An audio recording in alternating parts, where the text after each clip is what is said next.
Welcome to part 4 of designing a simple garden. So far we've already covered creating the garden, interacting with the catalog and custom plants. And now we are going to move on to adding some other elements to your garden that you could need, which are captured under the idea of adding these shapes. So here we only have like one simple garden bed. So the entire project is set up as the garden bed. But if we wanted to change that, if we wanted to make this space a little bit bigger and add a couple of garden beds, we can just resize this to maybe, let's do 10 by 10. And then this doesn't have to be soil anymore because it represents a much larger space. Now it's just grass, so it's maybe a backyard somewhere. We can click this plus button from the control panel and add these shapes. So the first one is really simple. Let's just add a really simple rectangle. You can see up here, it says place rectangle and then it has 6x4. So if I just wanted a simple shape that I don't click and drag for, I can just do, 10 by 2, and I can click enter, and here it is. You can see here from this selection toolbar that pops up whenever I click on it, I have all of these extra options.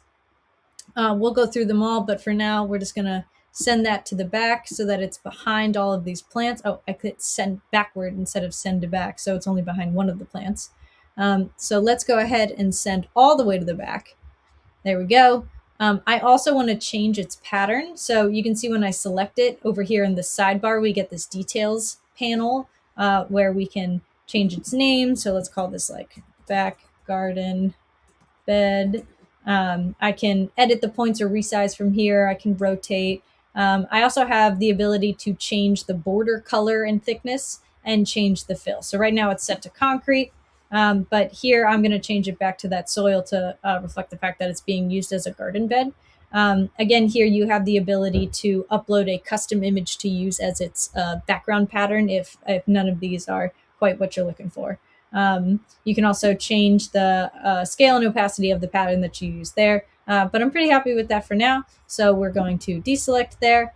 And then let's say we want to add another shape. Let's do something kind of funky like this teardrop maybe. Again, you have the ability to enter its overall dimensions from this panel here. And you can also change the border and fill from this shape menu up here. So here, I think this is the border. I'm going to make it blue.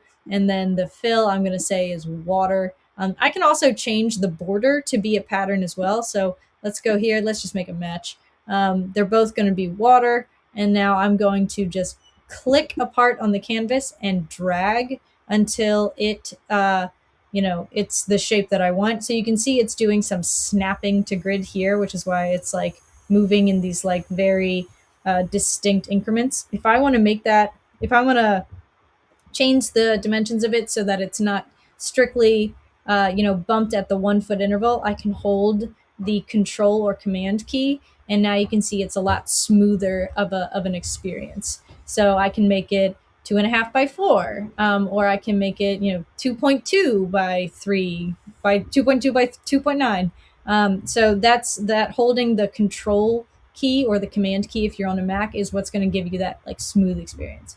So I'm going to do something. I'm going to do 2.9 by 3.9, and that's going to be my little pond. I can move it around here. And then just like before, when I created that rectangular shape, I have this side panel opened that allows me to, add notes and change its surface and rename it and everything else. So I'm going to do that now. We're going to call this pond, and then that's going to be it for that shape. And then very soon we're going to follow up with kind of this freeform shape because that maybe deserves its own video. So that is adding a simple shape to the canvas.